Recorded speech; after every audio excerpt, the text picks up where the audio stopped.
Bonjour à toutes et tous. Merci d'être nombreux à participer à cette nouvelle édition des matinées de la formation professionnelle. Donc, matinée organisée par l'Université de Lorraine et en partenariat avec l'OPCO EP. Donc, la thématique retenue pour cette 5e édition est celle des parcours de transition professionnelle. Donc, nous vous proposons ce matin une table ronde avec pour objectif de comprendre au travers des différents échanges comment on accompagne les personnes sur des parcours de transition professionnelle, comment les dispositifs individuels et collectifs sont mobilisés et déployés sur le terrain dans le contexte actuel, et notamment le dispositif Transco, pour lequel on s'arrêtera plus longuement.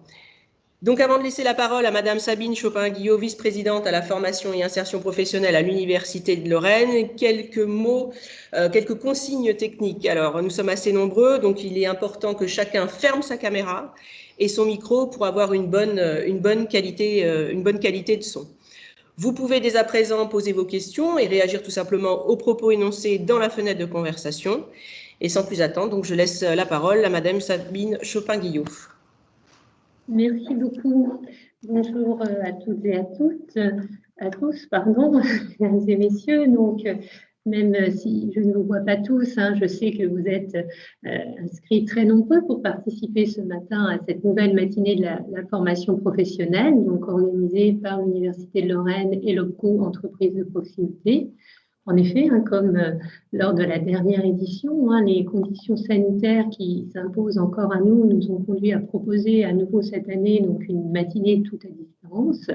Mais je sais que vous êtes nombreux à nous suivre. Et donc, pour cette 5e édition, nous retrouvons un dispositif en ligne, comme nous l'avions mis en place en octobre dernier. Si les moyens techniques sont les mêmes, les modalités varient un peu puisque ce n'est pas une conférence qui vous sera proposée ce matin, mais bien une table ronde. Et quoi qu'il en soit, malgré ces conditions, je suis évidemment très heureuse de vous accueillir virtuellement, malheureusement. Et je vous souhaite donc la bienvenue dans cette matinée au nom de l'Université de Lorraine. Donc, celle-ci fait suite à celle que nous avons déjà organisée depuis un peu plus de 2 ans et demi, comme je viens de le rappeler. La dernière a eu lieu en octobre dernier et nous avions pu assister à une webconférence de Sabrina Dougados, juriste spécialiste, bien connue des professionnels que vous êtes, sur l'actualité juridique de la réforme de la formation professionnelle en lien avec le contexte sanitaire actuel. Les participants avaient été nombreux, comme aujourd'hui, et des échanges fructueux, et j'espère évidemment qu'il en sera de même aujourd'hui. Et ce, malgré la distance et donc les écrans qui nous séparent. Vous pourrez, j'espère, oser intervenir, pour poser vos questions à nos invités, car je suis certaine évidemment que les réponses intéresseront l'ensemble des participants. Comme je le précisais, donc ce ne sera pas une webconférence aujourd'hui, mais bien une table ronde.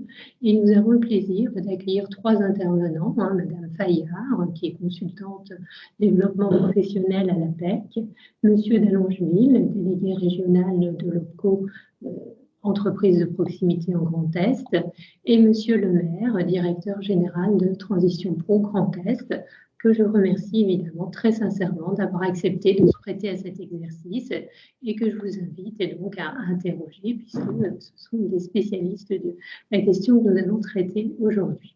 Donc chacun et chacune vont nous donner leur point de vue sur le thème que nous avons retenu pour cette 5e édition, savoir comment sécuriser les parcours de transition professionnelle, avec quels dispositifs individuels et ou collectifs. Alors, sujet d'actualité s'il en est, lorsque l'on sait à quel point la crise sanitaire que nous avons traversée, et que malheureusement nous traversons encore aujourd'hui, a invité les salariés, quel que soit leur secteur d'activité, à s'interroger sur leurs fonctions et à se demander, parfois sous la contrainte d'un emploi perdu, parfois pour donner davantage de sens à leur activité professionnelle, comment faire évoluer leur parcours professionnel.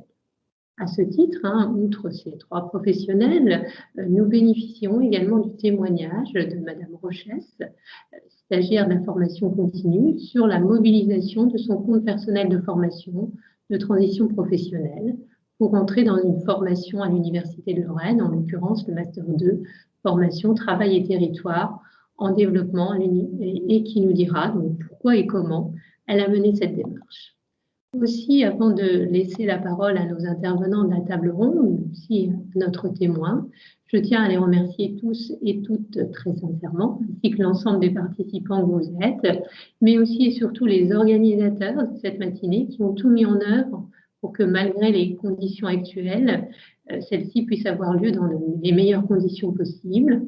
Alors, je pense bien évidemment à Vincent Bellé et Virginie Saval, mais aussi à toute leur équipe au sein du DFOIP, Stella Gouillet, Philippe Schwab, et puis également à Monsieur Thomasé pour le pro entreprise de proximité, donc qui est partenaire également de cette 5e édition. Voilà, je ne serai pas plus longue ce matin. Je vous souhaite à tous et à toutes une très belle matinée avec nous et donc une très belle table ronde à suivre dès maintenant. Merci. Donc, bonjour à nos 4 invités. Merci d'avoir accepté notre invitation. Donc, pour débuter cette table ronde, je vous propose d'intervenir à tour de rôle pour nous présenter rapidement chacun votre structure et nous dire quelques mots sur votre rôle dans ces parcours de transition professionnelle, comment on accompagne les personnes dans un parcours de transition professionnelle. Donc, je propose qu'on démarre par Madame Fayard. Voilà, je suis ici. Bonjour. Bonjour à tous. Alors, du coup, j'ai construit un PowerPoint. Comment ça se passe? Est-ce que c'est vous qui le diffusez? Je ne sais pas, vous pouvez, parce que je vous ai laissé la main en fait, donc vous pouvez vous-même diffuser votre support. D'accord. Alors donc, je me permets d'aller le rechercher sur mon ordinateur. Ok.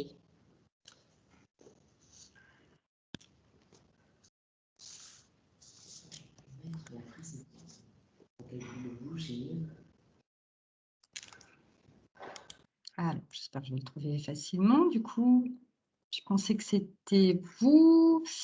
Alors, hop, ça va arriver.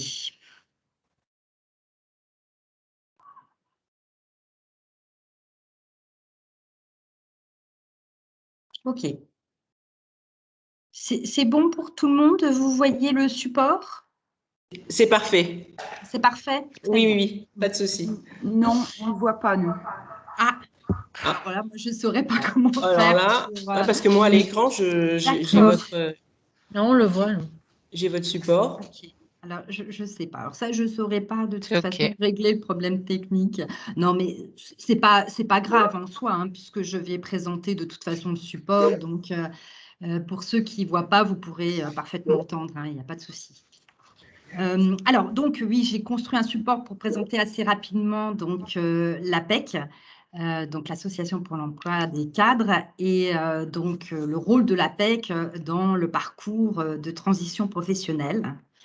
Donc, je me présente, je suis Catherine Fayard, je suis consultante en développement professionnel à l'APEC, et donc je représente la partie opérationnelle du dispositif, puisque j'accompagne les cadres au quotidien dans leur parcours de transition professionnelle. Donc, alors, l'APEC, pour repréciser, donc c'est une association paritaire nationale, donc avec une offre de services déployée sur le national. Sur le Grand Est, nous avons 5 centres, donc Nancy, Metz, Mulhouse, Strasbourg et Reims. Donc, nous avons un mandat de service public qui va guider l'ensemble de nos actions. Et nous sommes opérateur national du CEP, Conseil en évolution professionnelle, depuis le démarrage, donc c'est-à-dire depuis 2014, fin 2014, début 2015. Donc, notre public, alors, il est assez connu, malgré tout. Donc, ce sont les cadres en activité, demandeurs d'emploi, en transition professionnelle, mais pas que. On a des personnes en recherche active ou en réflexion sur eux-mêmes. Et puis, on a d'autres missions qui sont l'accompagnement aussi des entreprises et des études. Mais là, on va parler plus particulièrement des cadres. Donc, à peu près 45% de cadres en activité. Donc, c'est la majorité de notre public. Donc, ensuite, les cadres demandeurs d'emploi et seulement après les jeunes issus de l'enseignement supérieur. Donc, notre public vient dans une démarche donc, individuelle et volontaire, donc à leur initiative ou alors sur prescription. Hein. Donc, il y en a qui viennent parce qu'ils connaissent la PEC déjà par la diffusion des offres. Hein. C'est ce qui finalement donc, est notre première offre de service à destination des cadres, mais aussi parce qu'ils ont pu bénéficier auparavant donc, de services de la PEC. Ou alors sur prescription, donc Pôle emploi ou un partenaire institutionnel donc, qui peut effectivement présenter donc, le parcours CAP et nous envoyer donc, les bénéficiaires cadres. Alors ensuite, je continue ma présentation. Donc, aujourd'hui, on a fait le choix de présenter systématiquement à chaque bénéficiaire le CEP, ce qui n'était pas forcément le cas auparavant. Ça veut dire que jusqu'à maintenant, donc, les personnes bénéficiaient d'un conseil en évolution professionnelle, mais sans le savoir. Donc, aujourd'hui, elles sont informées qu'elles vont bénéficier d'un conseil en évolution professionnelle et c'est tracé hein, pour que l'État puisse avoir un suivi. Donc, le conseil en évolution professionnelle, vous connaissez donc le dispositif. Alors, moi, mes slides sont en tout petit, donc je vais essayer de les reprendre en gros. Donc, c'est le texte de loi, hein, droit universel pour tous les actifs gratuits prestés par plusieurs opérateurs, dont la PEC. L'objectif, permettre d'analyser sa situation professionnelle, d'apporter du conseil dans l'élaboration, voire la mise en œuvre d'une stratégie d'évolution professionnelle en lien avec le marché de l'emploi et donner les moyens d'évoluer, notamment facilitant l'accès aux leviers pour accroître ses compétences et ses qualifications. Bon, la plupart connaissent le dispositif, mais c'était important de le rappeler. Donc, la suite de ma présentation, en fonction de la demande initiale du bénéficiaire, il va suivre un parcours défini. Alors, soit il suit un parcours qu'on appelle SPP, sécurisation du parcours professionnel. Donc, l'objectif étant de la mener à optimiser ses outils de recherche d'emploi pour accéder rapidement à un poste.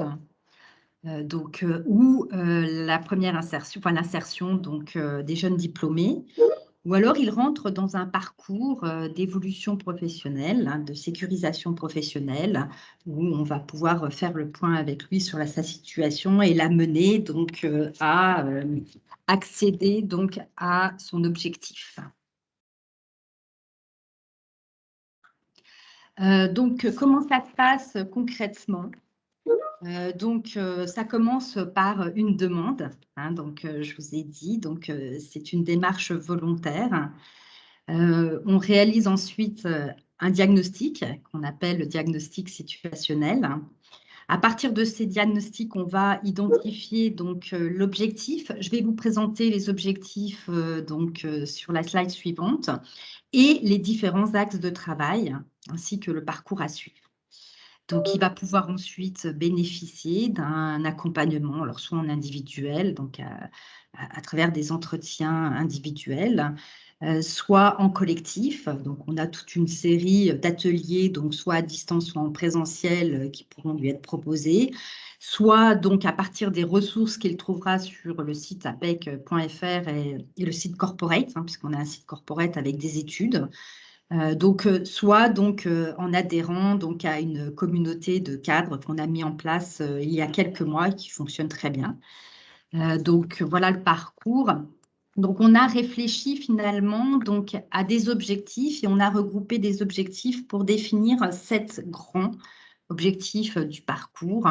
Donc, définir son projet d'insertion, définir son projet professionnel à court terme, définir son projet de reconversion, définir son projet de création et de reprise d'entreprise, renforcer ses techniques d'emploi, de recherche d'emploi, sécuriser son parcours professionnel et faire le point sur sa situation. Ce sont les 7 objectifs principaux que le bénéficiaire exprime à l'entrée du parcours de transition professionnelle. On a ensuite, à partir de ces 7 objectifs, décliné 11 axes de travail. Ça ne veut pas dire qu'il va passer systématiquement par ces 11 axes de travail, mais on va lui proposer en fonction de ses besoins spécifiques qui ont été clarifiés lors du diagnostic, de l'entretien de diagnostic de situation. Donc, ça peut effectivement être sur les motivations, sur les compétences. On a tout un travail pour lui permettre d'optimiser ses entretiens. Donc, préparer un dossier d'accès à un dispositif, puisque en tant qu'opérateur du CEP, on va accompagner sur différents dispositifs, par exemple le dispositif des missionnaires ou les projets de transition professionnelle. Donc, préparer un projet de formation ou VAE, optimiser ses candidatures et sa visibilité, donc à travers sa présence sur les réseaux notamment, organiser une démarche réseau, préparer donc son argumentaire, prioriser ses pistes professionnelles et définir et explorer son marché cible. Donc, par rapport à un parcours de transition professionnelle, on ne va pas axer uniquement sur le marché. Je pense qu'il faut aussi se centrer sur l'individu et pour que cette transition soit réussie, on ne peut pas être uniquement dans une logique d'offre et de demande. Il faut aussi que ça correspond à des motivations, à la volonté d'agir du bénéficiaire. C'est pour ça qu'on va travailler sur différents axes pour lui permettre de sécuriser son parcours professionnel. Et donc, j'arrive à la dernière slide. Je vous l'ai dit, donc un réseau national. Donc, l'Observatoire du marché de l'emploi cadre. Donc, on a un service études qui met à disposition à la fois des études, des référentiels métiers qui sont en accès libre pour le bénéficiaire, mais pour toute personne finalement souhaitant donc s'informer sur le marché cadre. Nous avons donc un suivi individualisé, donc je l'ai précisé tout à l'heure, donc à partir d'entretiens individuels, de ressources en ligne, d'ateliers collectifs et une communauté virtuelle.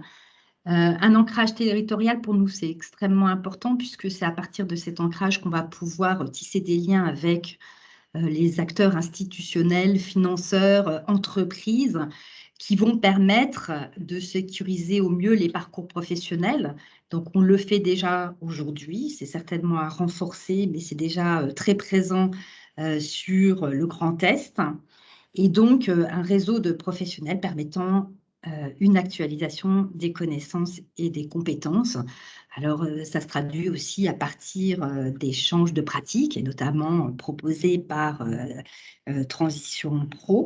Je leur en remercie parce que c'est vraiment très intéressant de pouvoir échanger avec les autres acteurs du CEP.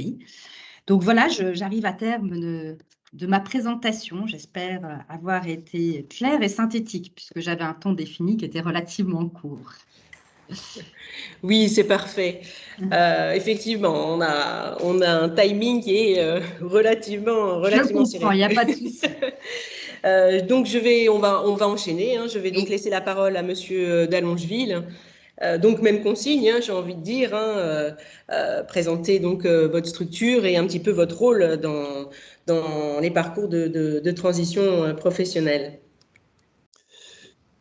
Oui, merci. Tout d'abord, je voudrais remercier Madame Chopin-Guillot pour son petit mot de bienvenue. Je m'y associe complètement. Merci à l'équipe de l'Université de Lorraine pour cette nouvelle édition des échanges d'informations autour de la formation professionnelle. Je vais vous faire une présentation sur la base d'un PowerPoint qui sera évidemment disponible pour que vous puissiez revenir plus en détail sur le sujet.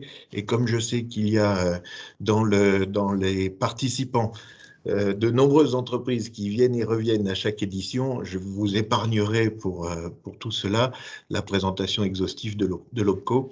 Dans les grandes lignes qu'il faut que vous reteniez, c'est que l'OPCO, c'est aujourd'hui environ 40 000 entreprises sur le territoire Grand Est, que c'est une structure qui est récente, mais composée de la fusion d'AGFOS PME et d'Actaliance PEPS, dont le périmètre est principalement l'artisanat, le commerce de proximité, les services de proximité et les professions libérales. Une fois que vous avez ça en tête, vous avez à peu près la définition de notre périmètre. On entend artisanat hors bâtiment, qui fait partie de Constructis, un autre OPCO sur la place. Ce que je peux vous dire, c'est que notre rôle d'OPCA à OPCO a évidemment changé. La modification fondamentale, c'est que désormais, on nous confie également la gestion du contrat d'alternance dans sa globalité, contrat de professionnalisation historiquement géré par les OPCA, et désormais contrat d'apprentissage dans notre périmètre. La mission est renforcée sur justement l'accompagnement de l'entreprise. C'est dans cet esprit qu'on s'inscrit toujours aux côtés de l'Université de Lorraine pour vous donner les informations et les évolutions par rapport aux actualités de la formation. Aujourd'hui, on va parler transco, on va parler transition professionnelle. Donc, le rôle de l'OPCA, il est simple, hein, c'est de vous aider justement quand vous êtes candidat à une reconversion en utilisant les différents dispositifs. La formation, elle se focalise de plus en plus autour de l'individu, en responsabilisant l'individu dans l'évolution de son parcours et de sa carrière professionnelle. Du coup, il faut bien avoir à l'esprit tous les dispositifs qui existent pour que vous puissiez mobiliser à bon escient le dispositif qui correspond à la situation qui est la vôtre. Bien sûr qu'on est toujours dans l'optique de développer les compétences du salarié, mais la formation, c'est aussi ce qui permet à un demandeur d'emploi d'accéder à l'emploi pour faire coïncider les compétences attendues par l'entreprise et les compétences du candidat. C'est également aussi la possibilité de rebondir, hein, de se préparer aux évolutions, soit dans l'entreprise, soit hors de l'entreprise. Et tout ça correspond à des dispositifs, à des financements qui sont à la main des OPCO pour partie, hein, et sur lesquels on va pouvoir revenir brièvement. Alors justement, pour avoir tout ça bien à l'esprit, j'ai envie simplement d'insister sur ces différentes étapes et sur cette slide notamment, avec au cœur de cette réflexion l'entretien professionnel. Régulièrement dans l'entreprise, quelle que soit la taille de l'entreprise, vous êtes amené à avoir des entretiens professionnels au cours duquel, avec votre dirigeant, avec votre manager, il est possible justement d'évoquer cette montée en compétences ou ce changement d'orientation professionnelle. Les différents points qui peuvent être à votre disposition sont justement notamment la VAE. Hein, vous pouvez partir de ce que vous savez, hein, l'évaluation des acquis de l'expérience.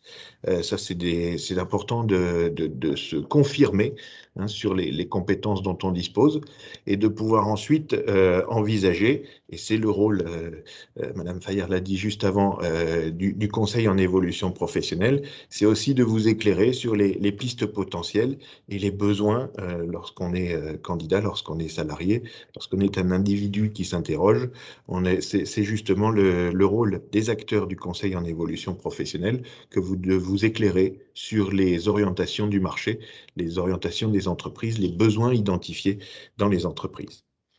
Une fois que vous avez défini cette orientation, le candidat, quel qu'il soit, le salarié comme le demandeur d'emploi, peut mobiliser, bien entendu, son compte personnel formation.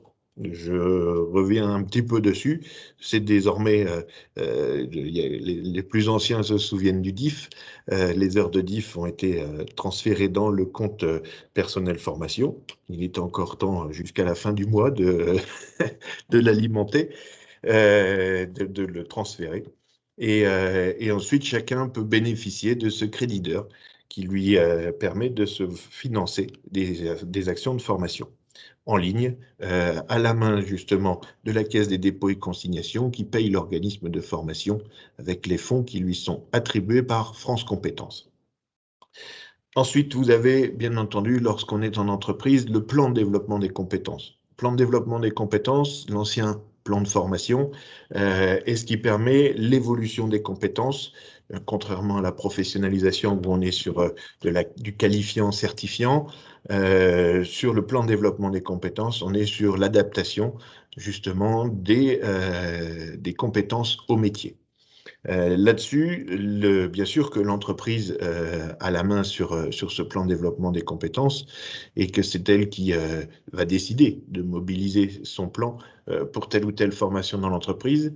Mais lors de l'entretien professionnel, n'hésitez pas à évoquer cette possibilité avec le manager. Ensuite, vous avez des branches. Chaque branche détermine sa position par rapport à un dispositif qui s'appelle désormais la Pro-A, qui est un dispositif qui permet justement la montée en qualification, la montée en alternance d'ailleurs sur du diplômant, et qui permet au plus bas niveau de qualification d'entrer justement vers des diplômes équivalence éducation nationale ou niveau de branche. Voilà, vous trouverez bien entendu tous ces éléments plus en détail sur le site de l'OPCO-EP notamment, ainsi que sur les différents sites de nos partenaires. Je sais que Lionel Lemaire intervient juste après moi, donc je ne vais pas m'étendre sur le CPF de transition professionnelle, ni sur le dispositif Transco, puisque même si nous avons fait quelques petites précisions sur le sujet, Transco, on en parle plus en détail juste après. En tout cas, notre rôle sur Transco, c'est, nous, en tant qu'OPCO, d'identifier les entreprises éligibles pour pouvoir mettre en cohérence les acteurs du Conseil en évolution professionnelle, le financeur qui est Transition Pro, et justement de mettre en avant ce que nous identifions au quotidien lorsque nous sommes présents dans les entreprises. Voilà, je vous mettrai bien évidemment ce PowerPoint à disposition pour que vous puissiez revenir plus en détail dessus. J'espère ne pas avoir été trop long. J'ai essayé de faire au plus synthétique. C'est parfait, merci. Donc, on va laisser la parole à monsieur le maire. Bonjour. Bonjour, merci. Bonjour à tous. Je vais moi aussi partager ma petite présentation. Alors, l'idée, c'est vraiment d'être dans une démarche de présentation très synthétique du rôle de Transition Pro Grand Est et notre rôle à la fois en tant que gestionnaire de dispositifs, mais aussi tout ce qu'on peut mettre en place en lien avec les acteurs pour sécuriser les parcours de transition professionnelle. Et puis, je pense que les échanges sur Transco se feront peut-être dans la deuxième partie. Je n'ai pas prévu là d'en faire une présentation détaillée. Donc, Transition Pro Grand Est. Alors, nous, on est un petit jeune, puisqu'on va bientôt fêter nos 18 mois. Donc, on s'est marché à cet âge-là. Donc, on a été mis en place au 1er janvier 2020 dans la, je dirais, suite au FONGECIF. Les FONGECIF ont disparu à ce moment-là et remplacés par les transitions pro, notamment sur la question du financement du projet de transition professionnelle. Alors, on voit transition pro, on lit dans certains textes CPIR, donc Commission paritaire interprofessionnelle régionale. Il s'agit bien de la même structure. Aujourd'hui, nous sommes 35 collaborateurs sur le périmètre du Grand Est. Et évidemment, nous sommes une structure paritaire, donc avec un conseil d'administration composé de représentants d'employeurs de représentants de salariés qui fixent les grandes orientations de la structure. Nous fonctionnons aujourd'hui avec différentes alimentations en termes de fonds. D'un côté, France Compétences qui nous verse une dotation pour le projet de transition professionnelle. Une partie qui est liée au plan de relance qui s'adresse bien au projet de transition professionnelle, mais dans des secteurs particuliers, et puis un financement toujours État, FNE, sur le dispositif transition collective. Alors, j'ai rapidement posé les missions ici sur la droite. Je vais y revenir un peu dans le détail tout à l'heure, mais pour dire qu'on a finalement des missions qui sont assez variées, à la fois sur du financement de dispositifs et sur la mise en place de jurys CLEA, sur l'attestation du caractère réel et sérieux dans le cadre des démissionnaires, le suivi du CEP en région, la qualité de la formation, l'analyse des besoins en emploi en compétences. On est financeur de la VAE jusqu'à fin juin, et puis nouveau dispositif qui s'appelle transition collective. Mais je vais peut-être détailler un peu ça sous deux angles, on va dire. Donc notre rôle dans les parcours de transition professionnelle, et là, pour moi, je dirais, on intervient sur 3 dispositifs. Le projet de transition professionnelle, où là, notre mission, ça va être d'instruire et de financer les demandes de projets de transition professionnelle, donc qui permettent des changements de métier. Exclusivement, ce dispositif, il vise à accompagner des changements de métier. Donc je travaille dans un domaine d'activité, et puis pour des raisons X ou Y, j'ai le souhait, ou par anticipation, je vais vouloir changer de métier. J'ai besoin pour ça sur une formation qui sera une formation inscrite au RNCP, et je vais pouvoir solliciter Transition Pro Grand Est pour le financement de ce parcours, le financement incluant la rémunération, donc le maintien du salaire pendant la période de formation, et puis la prise en charge des coûts pédagogiques, les frais qu'il s'agit de financer auprès des organismes de formation. Nouveau dispositif qui s'appelle transition de collective, donc qui est arrivé au début 2021, où là la mission des transitions pro, c'est à la fois instruire et financer effectivement les demandes qui nous parviennent, mais c'est aussi un rôle d'animation et d'accompagnement à la mise en œuvre du dispositif en région.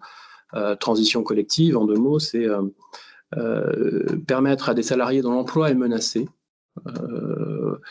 à plus ou moins long terme, de se réorienter sur leur bassin de vie vers un secteur dans lequel il y a des perspectives d'emploi. Donc on est ici peut-être davantage sur des logiques d'opportunité. Quels sont les emplois qui sont disponibles sur mon bassin de vie, et comment, d'une situation où je sais qu'à terme mon emploi pourrait disparaître, comment j'anticipe cela en lien avec mon entreprise pour m'orienter vers un secteur, par contre, qui lui a vocation à être porteur, donc permettre d'éviter, d'anticiper à plus ou moins long terme la perte d'un emploi. Et puis, 3e dispositif sur lequel on intervient, c'est le dispositif démissionnaire, où là, nous avons un rôle d'instruction des demandes et de délivrer une attestation du caractère réel et sérieux du projet. Donc on n'intervient pas en tant que financeur dans cette affaire-là, on intervient juste pour dire effectivement la personne qui souhaite aujourd'hui engager un projet et qui souhaite démissionner pour le mettre en œuvre, une commission examine la demande et dit effectivement on considère que tous les éléments sont réunis, qu'on est bien dans le cadre d'un projet qui a un caractère réel et sérieux, qui permet ensuite à la personne de démissionner et de pouvoir s'inscrire à Pôle emploi et de bénéficier de son assurance chômage sans carence. Donc là, je dirais, c'est sur la partie plus gestion de dispositifs. Ensuite, dans la sécurisation des parcours de transition professionnelle, alors je rétropédale, avant de passer ensuite, je continue sur ces 3 dispositifs, juste pour dire qu'effectivement, ces 3 dispositifs, mais pour autant, c'est des critères qui sont des critères d'examen qui sont identiques pour l'ensemble de ces 3 dispositifs. Donc, alors, plus particulièrement sur le projet de transition professionnelle, va se poser la question de l'éligibilité, de la recevabilité et des priorités. Ensuite, les dossiers sont examinés sous les angles de 3 critères qui sont ici et qu'on va rapidement regarder. L'éligibilité, c'est un peu les conditions administratives. La recevabilité, c'est est-ce que la formation que je vise est bien inscrite au RNCP, est-ce qu'elle rentre bien dans le cadre du projet de transition professionnelle, et puis ensuite les critères, et donc ils vont être les mêmes sur qu'on soit dans le cadre du projet de transition professionnelle, dans le cadre de transition collective ou dans le cadre d'une démarche de démissionnaire, c'est s'assurer de la cohérence du projet, du changement de métier ou de profession, s'assurer de la pertinence du parcours, que le parcours qui est proposé répond bien au projet lui-même et qu'il intègre notamment la prise en compte dans sa mise en œuvre des compétences déjà acquises par la personne, ou tout simplement qui va prendre en compte les besoins spécifiques que peut avoir l'individu dans son parcours pour aller à la réussite. Et puis, dernier point, c'est d'apprécier les perspectives d'emploi dans le métier ou la profession ciblée à l'issue de la formation certifiante avec une entrée, puisque je pense que la particularité quand même de notre démarche, c'est bien de centrer l'analyse de l'ensemble sur l'individu lui-même. C'est-à-dire que ça ne va pas être simplement de regarder les chiffres qui disent ben voilà, là, il y a des perspectives d'emploi dans tel ou tel métier. Ça va bien être de regarder la personne dans sa situation, dans son bassin de vie, et par rapport à son réseau, potentiellement, est-ce qu'elle a des perspectives réelles et sérieuses de pouvoir trouver un emploi. Donc ça, c'est une commission qui se charge d'examiner ces critères et qui va, à partir de là, accepter ou non la prise en charge du projet dans le cadre du projet de transition professionnelle ou de délivrer l'attestation du caractère réel et sérieux dans le cadre du projet démissionnaire. Ensuite, et là c'est très spécifique au projet de transition professionnelle, un certain nombre de priorités qui ont vocation à départager l'ensemble des projets qui répondraient aux critères qu'on vient de voir. Alors, c'est des priorités qui sont plutôt administratives, qui sont sous deux grandes catégories. Une des priorités nationales, donc on voit qu'il s'agit effectivement d'accompagner les salariés les moins qualifiés, qui sont en situation de risque d'inaptitude, qui travaillent dans les plus petites entreprises, dont la durée de la formation répond à ce qui peut être finançable dans de bonnes conditions, et puis évidemment qui sont inscrites au RNCP, mais qui aussi, formations qui sont découpées en blocs de compétences. Ça, c'est des priorités nationales qui s'appliquent à l'ensemble du territoire. Et puis les priorités régionales, alors qui sont des catégories là aussi qui s'appliquent à l'ensemble des territoires, mais déclinées de manière régionale.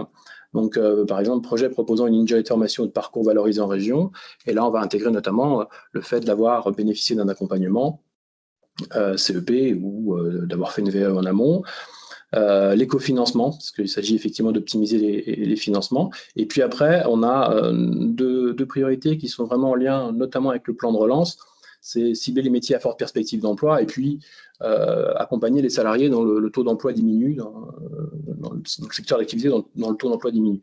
Et puis enfin, favoriser aussi la sécurisation des parcours au travers de l'accompagnement des personnes qui sont plutôt sur des contrats courts ou des contrats précaires pour leur permettre d'aller vers des situations plus stables.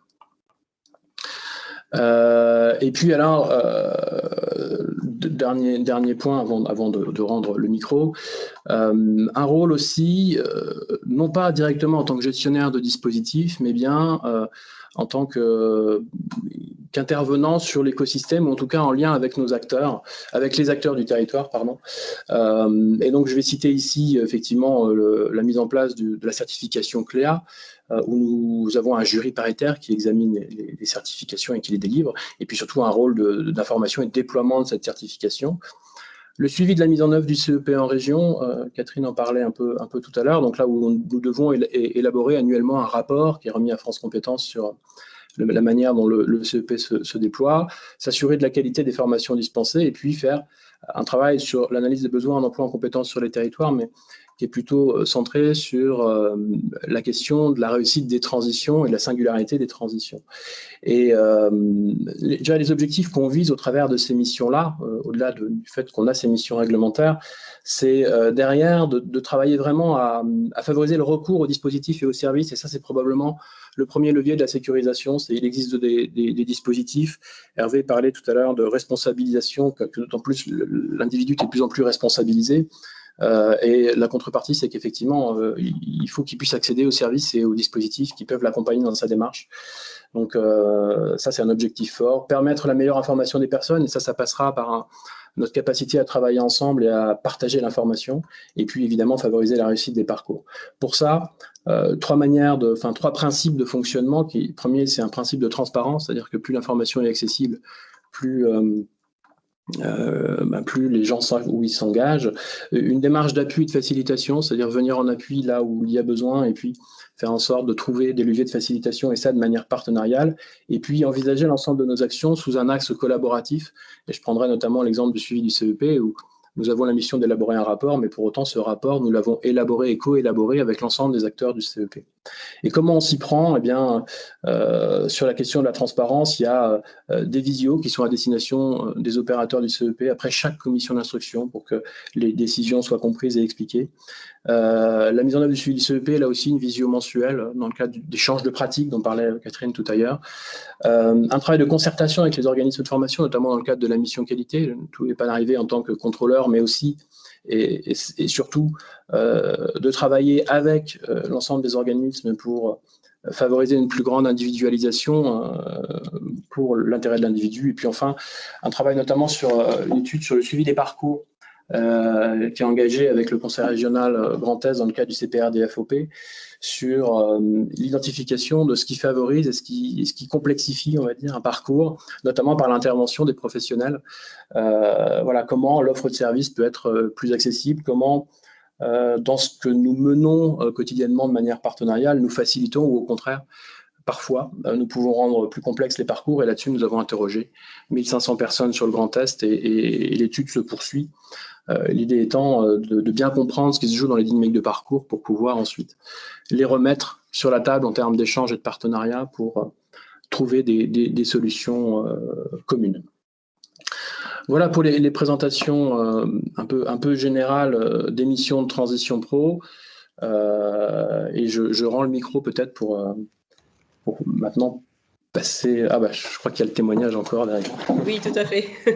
Merci pour votre présentation. Oui, effectivement. Donc, avant de revenir sur le dispositif transition collective et de vous redonner à chacun la parole, nous avons voulu en fait illustrer un parcours de transition professionnelle. Donc, nous avons invité une stagiaire de l'Université de Lorraine, Madame Rochez. Bonjour. Bonjour. Bonjour. Donc, vous êtes actuellement en Master 2, formation, travail et territoire en développement à l'Université de Lorraine. Pour entrer en formation, vous avez mobilisé votre CPF de transition professionnelle. Pouvez-vous nous en dire quelques mots, nous faire part en fait de votre expérience?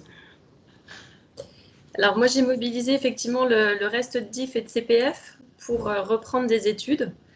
Donc pour être bref, voilà, ça fait 15 ans que je suis dans le commerce. Je suis salariée dans une association où j'œuvre pour le commerce équitable. Et j'avais envie, voilà, de changer de métier, de quitter le commerce et de vraiment me réorienter plus sur la partie, ce que je fais actuellement sur l'éducation, le plaidoyer, l'accompagnement et la gestion de projet.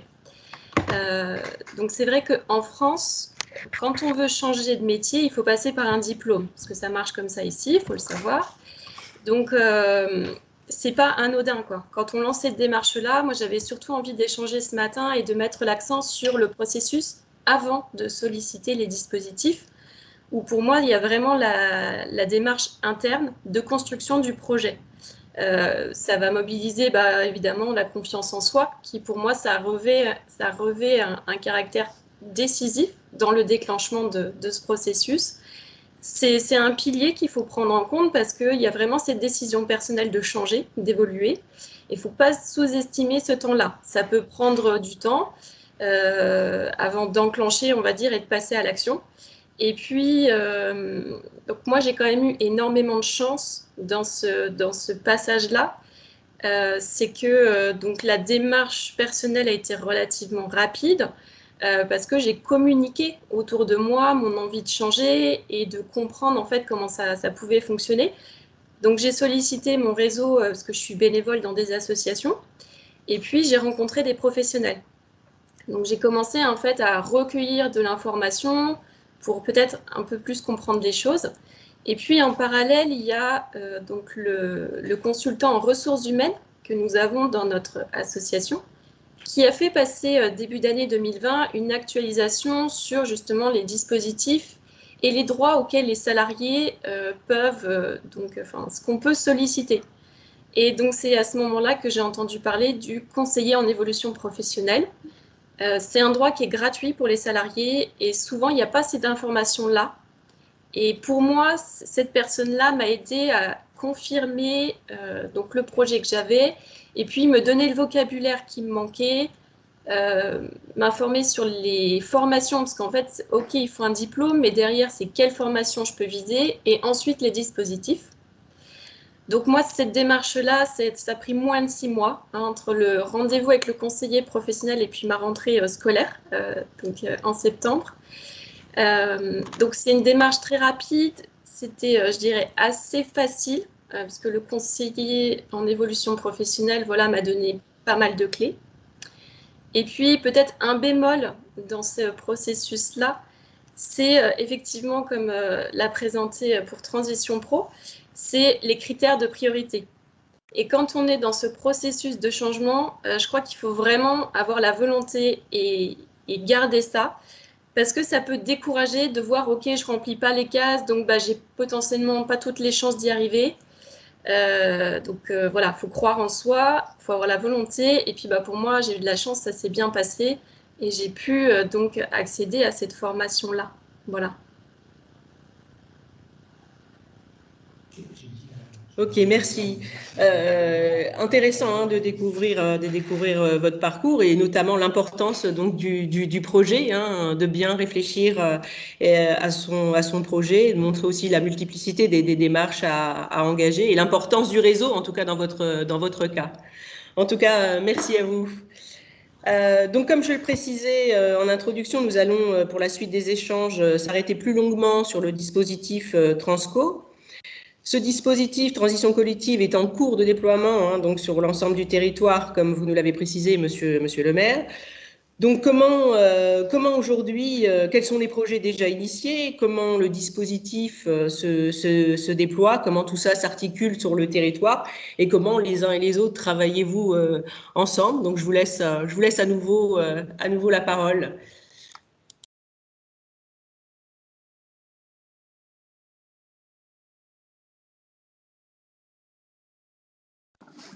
Alors, je prends la parole, je ne sais pas si c'était à moi que ça s'adressait. Alors, le dispositif, effectivement, est en cours de déploiement. Alors, il existe depuis le début de l'année, et on voit bien que s'il est relativement simple dans sa définition, c'est de dire finalement, une personne qui est sur un emploi menacé dans une entreprise peut s'orienter vers un emploi où il y a des perspectives sur son secteur d'activité. On se rend compte que dans la mise en œuvre, déjà, il y a un certain nombre d'acteurs qui interviennent et qu'il faut que l'ensemble des acteurs et les entreprises et l'ensemble des intervenants sur l'ensemble des territoires s'approprient ce nouveau dispositif et le mettre en œuvre. Sur le plan national, à ce stade-là, il y a peut-être une trentaine de parcours qui ont déjà été engagés, un peu moins, qui ont déjà été financés. Donc on voit bien que ça commence seulement à démarrer pour toutes les raisons qu'on vient d'évoquer, et notamment parce que ça demande énormément d'échanges sur le plan du dialogue social au sein de l'entreprise, et ça demande aussi beaucoup d'échanges au sein des territoires pour que cette mise en relation entre finalement les métiers de départ, les métiers d'arrivée puisse se faire. Et tout ça dans un contexte de dialogue social qui doit se faire un peu en confidentialité, c'est-à-dire que l'entreprise ne va annoncer qu'elle se lance dans la démarche quand elle aura sécurisé son analyse, son diagnostic, et dire effectivement les métiers qui sont menacés dans mon entreprise, c'est cela, c'est cela. Donc là, on sait que, voilà, on suit de près un certain nombre de discussions, d'échanges auprès d'entreprises. Il y a des premiers dossiers qui devraient arriver d'ici une quinzaine de jours, avec deux natures de dossiers. On voit qu'on a des plus petites entreprises où finalement la transition collective va concerner 1 à 2 personnes au sein de l'entreprise, et puis des logiques plutôt plus globales avec des entreprises de plus grande taille, où là l'échange se fait, beaucoup d'ailleurs, avec entre les entreprises du territoire, en disant voilà, nous on est dans cette situation et on sait qu'on a des métiers menacés, et par ailleurs, voilà, des entreprises qui sont vraiment en recherche de main-d'œuvre, et ça c'est un constat fort en tout cas, c'est que beaucoup d'entreprises sont en attente par rapport à ce dispositif pour pouvoir recruter dans des domaines d'activité où traditionnellement c'est relativement complexe. Hein, donc voilà, je dirais on en est à l'étape d'appropriation et de discussion et d'échange avec les premiers dossiers qui devraient arriver prochainement. Voilà, avec un lancement qui va se déployer progressivement au cours des prochains mois. Monsieur le maire, Monsieur Damonjuil, vous souhaitez réagir ou Madame Fayard? Non, personnellement, par rapport à ce que vient de dire Lionel, la mise en place sur la région Grand Est se fait par le biais, je vois qu'il y a quelques questions aussi dans le chat, se fait par le biais de plateformes qui sont réparties sur l'ensemble du périmètre Grand Est. Ces plateformes sont les animateurs adossés à Transition Pro. Je vois qu'il y a pas mal de questions sur comment les contacter. C'est toute l'articulation qui est en train de se mettre en place, justement pour savoir à qui s'adresser. On est dans la phase initiale de communication autour du dispositif. Ensuite, il faudra qu'on identifie les entreprises. Pour l'instant, ce sont surtout des entreprises qui se manifestent, mais à nous aussi, tous les acteurs de l'emploi et de la formation, de communiquer sur ce dispositif pour le rendre accessible, et que ceux qui sont concernés, soit parce qu'ils prévoient de recruter, soit parce qu'à l'inverse, ils vont libérer des compétences, puissent profiter de cette situation, parce que c'est un dispositif extrêmement intéressant pour les individus, pour l'entreprise également. Ok, merci. Madame Fayard, peut-être quelques mots? Pour notre part, on n'a pas encore commencé le travail sur Transition Co, donc en tant qu'acteur du CEP, on sera impliqué. Mais comme l'a dit Lionel, c'est le démarrage finalement, donc on est en phase d'appropriation. Donc, pour l'instant, pas de recul suffisant pour vraiment parler du dispositif et de la façon dont finalement on va accompagner donc ces reconversions professionnelles. Mais de toute façon, nous, on sera attachés principalement donc à l'accompagnement des publics cadres qui sont liés au dispositif. Et pour l'instant, pas de recul. Donc, je peux guère évoquer cette situation de façon opérationnelle, en tout cas. Ok. Écoutez, pour poursuivre nos échanges, on va peut-être passer aux questions. Hein, ça nous permettra de dérouler un petit peu davantage les choses. Donc, une première question. Alors, il y aurait une question concernant le Transco, avec une interrogation. Est-ce qu'il ne participerait pas à l'éviction des salariés les moins qualifiés dans une entreprise en difficulté en premier lieu? Et comment les accompagner sans créer de dégâts sur un bassin? Alors, je crois que c'est une des premières choses sur lesquelles on s'est vraiment interrogé, notamment sur la question du recours, parce que on sait que potentiellement, ces salariés les moins qualifiés, c'est aussi ceux qui n'ont pas une habitude de se former. Là, on est dans un contexte un peu particulier où finalement, on va leur apprendre que leur métier est menacé à plus ou moins long terme. Et la question, c'est la question de la confiance qui peut se créer, confiance vis-à-vis de l'entreprise, confiance vis-à-vis des acteurs qui vont intervenir. Et ça pose la question de comment on peut favoriser l'envie de s'engager dans la démarche. Hein. Il est bien prévu dans la démarche transition collective un passage obligatoire par le Conseil en évolution professionnelle, alors pour accompagner évidemment l'élaboration du projet et l'identification des secteurs, des métiers vers lesquels la personne pourra s'orienter, mais aussi pour s'assurer qu'on est bien dans le cadre d'une démarche volontaire, parce que c'est aussi, certes, on est dans une situation où l'emploi est menacé, mais pour autant, le volontariat de l'individu qui se lance dans la démarche doit être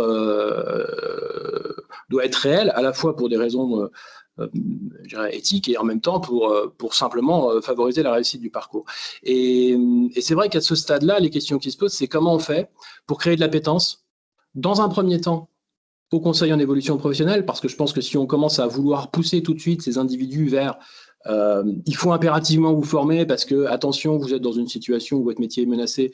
Je ne sais pas si ce sera un levier de mobilisation pour tous. Par contre, la première étape, qui est une étape qui est quelque part sans engagement, c'est bien le conseil en évolution professionnelle. Et je pense que là, on a un levier de mobilisation pour ces individus-là, avec des éléments de langage que nous devons caler tous ensemble avec les acteurs, opérateurs du CEP, OPCO et l'ensemble des plateformes qui vont travailler autour de ce projet-là pour se dire, voilà, le premier levier et le levier réversible, c'est bien le conseil en évolution professionnelle. Ce n'est pas parce que je me lance dans cette démarche-là que je serai obligé d'aller en formation.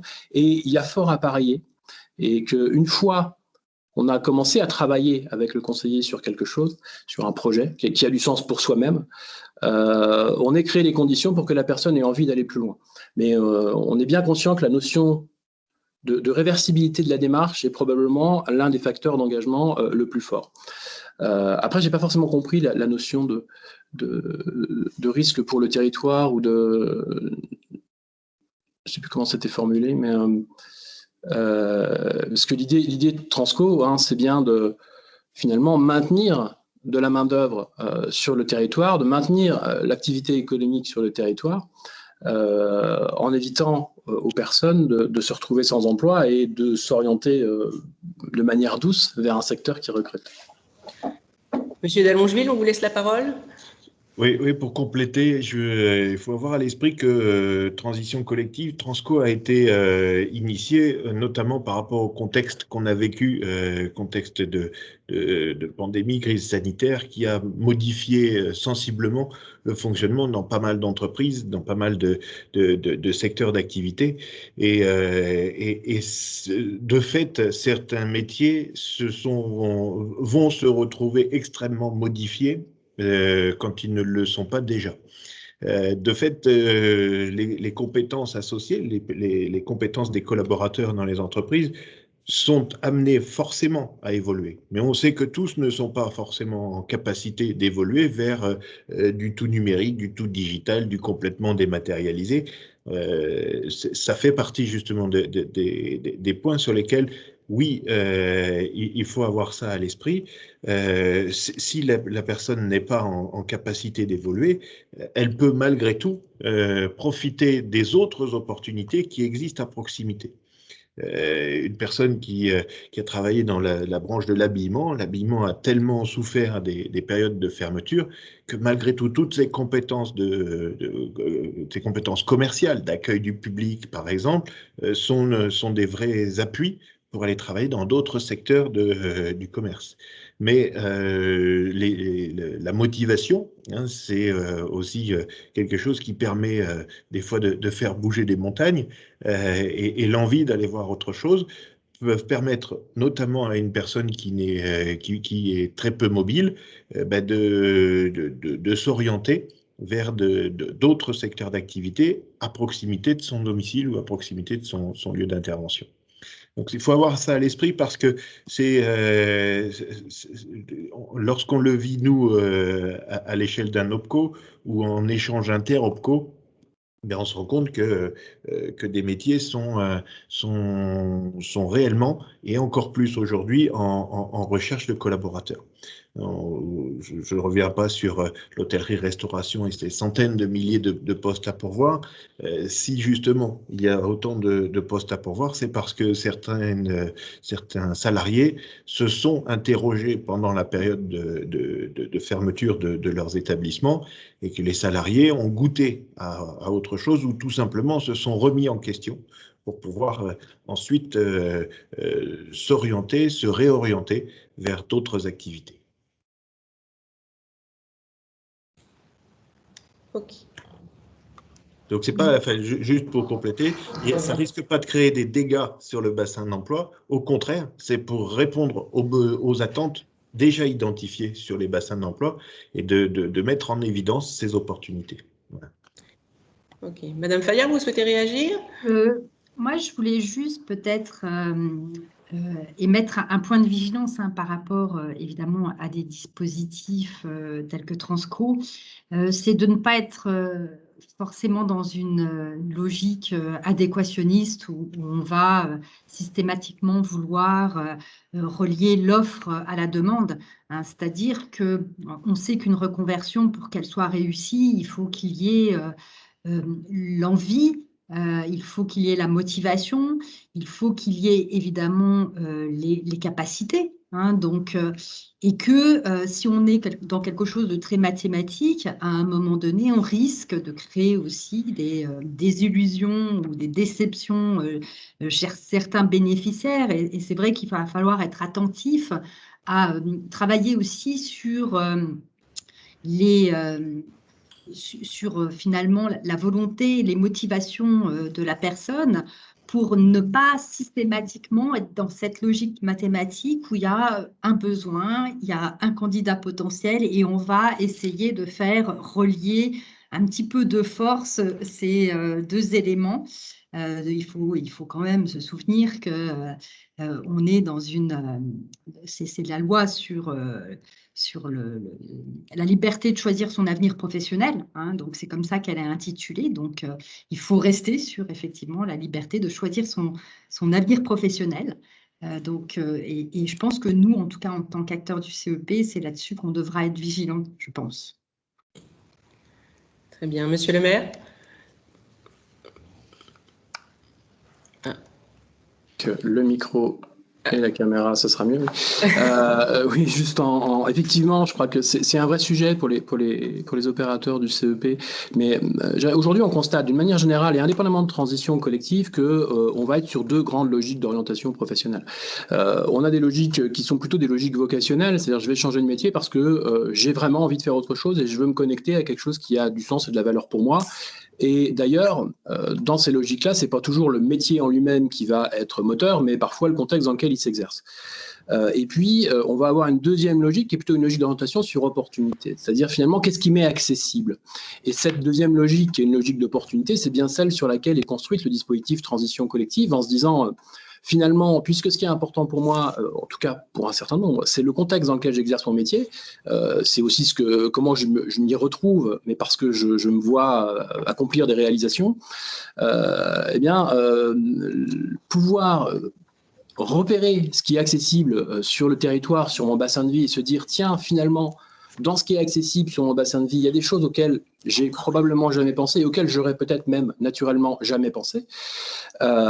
C'est aussi une manière de faire émerger des projets qui ont des chances de réussir. Mais par contre, ça sous-entend effectivement qu'il est absolument nécessaire dans la démarche de construction du projet et plus globalement de construction du parcours, d'associer le plus rapidement possible l'entreprise qui sera l'entreprise qui serait potentiellement celle qui va accueillir. C'est-à-dire que ce n'est pas juste s'orienter dans le cadre de transition collective vers un métier qui serait sur la liste des métiers porteurs, c'est aussi s'orienter sur une entreprise, vers une entreprise du territoire qui sera contributrice en lien avec le CEP, en lien avec la personne, à l'élaboration du projet et d'y intégrer, comme j'en parlais tout à l'heure, cette logique de réversibilité, c'est-à-dire qu'à un moment donné, je vais pouvoir me tester sur quelque chose et me rendre compte si oui ou non ça correspond à ce que j'ai envie de faire.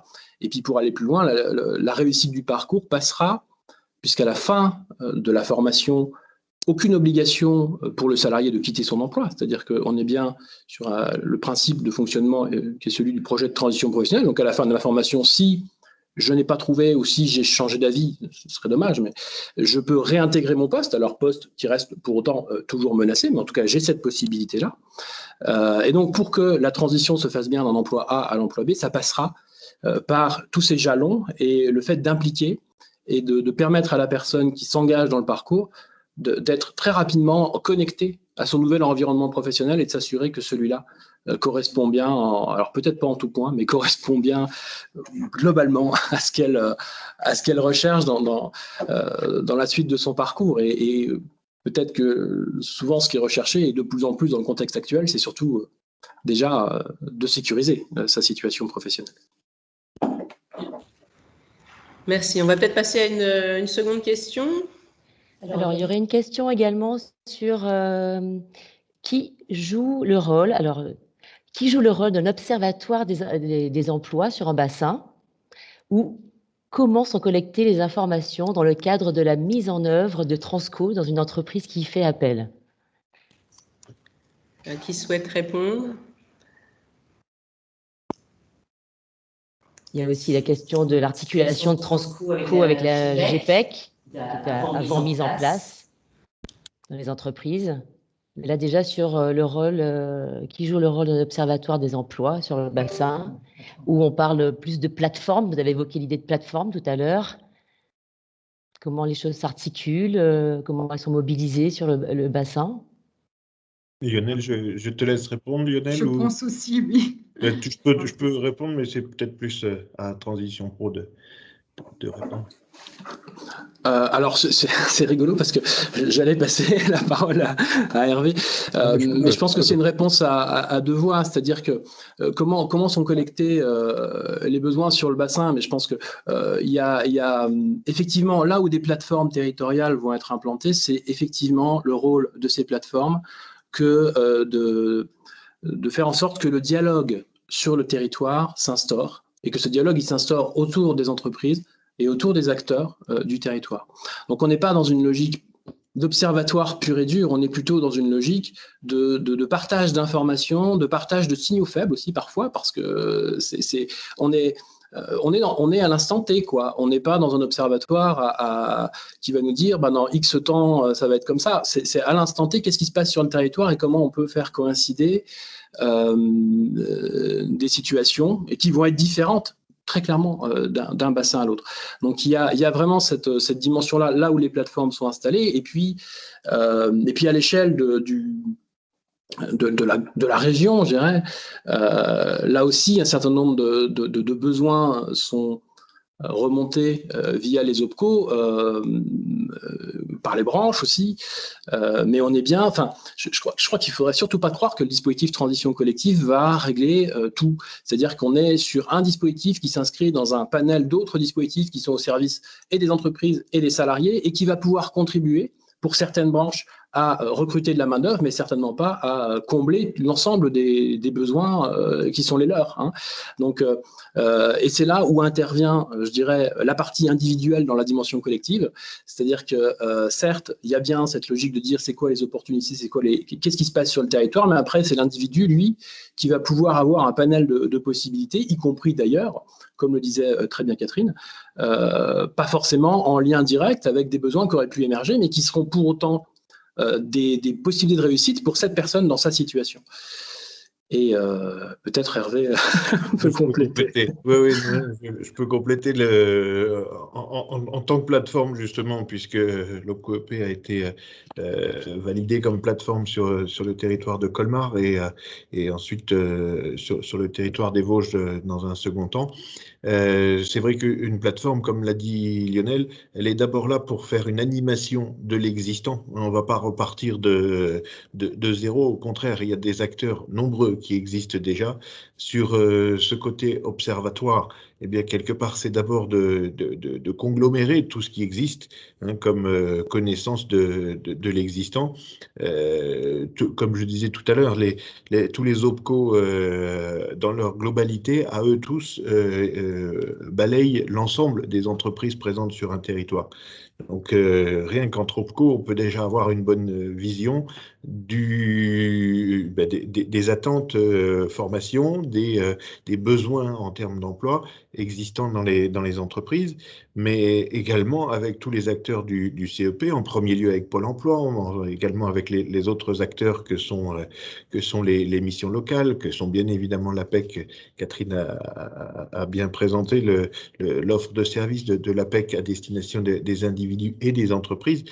On est tellement nombreux comme acteurs que justement il y a une sorte de récapitulatif à mener territoire par territoire et de faire ensuite coïncider les besoins identifiés pour que tous ensemble ce soit le plus fluide possible et que les entreprises qui rencontrent des difficultés, parce que si elles se séparent de collaborateurs, c'est pas toujours de gaieté de cœur.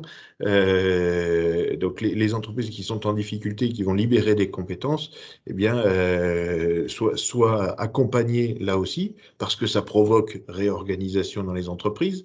Là aussi, au sein de l'OPCO-EP, on a mis en place un dispositif cofinancé État-OPCO, qui s'appelle le PCRH. C'est un appui conseil RH et qui permet, notamment dans le cadre de Transco, d'être accompagné quelques jours, ça peut être 2-3 jours, mais c'est souvent important pour une TPE de savoir avec des personnes qui vont quitter l'entreprise, mais aussi dans le cas, bien entendu, où on va recruter des entreprises, comment réorganiser le volet RH de l'entreprise. Tout ça, c'est des choses qui sont importantes, indispensables même, qui viennent, comme ça a été dit, en complément des dispositifs déjà existants. J'ai vu dans le chat l'allusion au FNE formation. Toutes les entreprises ne sont pas éligibles au FNE formation. Il faut remplir certains critères, de mettre en place des parcours de formation. Là aussi, toutes ces choses peuvent répondre à des contextes différents, d'où l'intérêt d'être bien accompagné pour pouvoir utiliser le meilleur des dispositifs en fonction de la situation de chacun. Donc une plateforme, elle va mobiliser, animer, coordonner les acteurs présents sur un périmètre géographique, mettre en évidence les opportunités existantes à destination justement de tous les acteurs qui ont des candidats, et dans ces candidats, priorité bien évidemment donnée à tous ceux qui sont issus d'entreprises qui au contraire sont en difficulté et vont se séparer de collaborateurs. Quand je dis en difficulté, c'est en difficulté de conserver les collaborateurs. Ça peut être tout simplement une évolution technologique sur du matériel. L'entreprise peut se porter très bien, mais malgré tout, va devoir se séparer de collaborateurs parce que la technologie a changé. Voilà. Petite précision. Ok, merci. Écoutez, je pense qu'on va s'arrêter là. Vous souhaitez peut-être en quelques mots rapidement conclure, ou alors on termine la matinée sur l'intervention de M. Dallongeville, comme vous le souhaitez.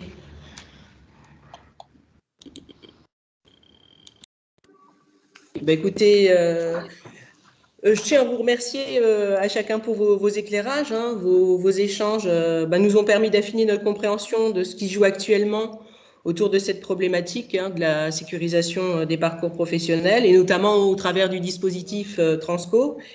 Et puis également, vos interventions témoignent de l'intérêt partagé autour de cette question des transitions professionnelles sur le territoire Grand Est.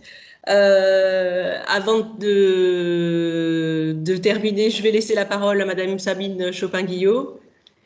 Merci justement pour vous remercier pour la qualité de ces échanges et l'intérêt de ce dispositif, en tout cas pour nous, et auquel nous pouvons participer évidemment en tant qu'opérateurs de formation et à apporter les formations qui pourraient permettre à ces personnes de mener leur projet de transition professionnelle. Voilà. C'était encore, comme à chaque fois, je dirais, très riche, très intéressant, et vraiment je tiens à vous remercier pour votre participation à cette 5e matinée, puis je vous donne rendez-vous pour la prochaine, en espérant que cette fois-ci, on pourra tous se retrouver ensemble dans un grand amphi et puis retrouver des conditions un peu plus normales, même si avec ces conditions-là, on parvient quand même à échanger et c'est très intéressant. Merci à tous. Merci à vous. Merci. Alors, juste encore pour terminer, une petite précision. Vous allez recevoir un questionnaire pour recueillir votre avis sur cette 5e édition. Alors, merci de prendre quelques minutes pour le renseigner. Et à chaque fois, ça nous est fort utile d'avoir vos retours sur ces matinées. Écoutez, je vous souhaite à tous une très bonne journée et à très bientôt. Au revoir. À bientôt. Merci beaucoup. Merci, au revoir. Bonne journée à vous. Tous. Au revoir.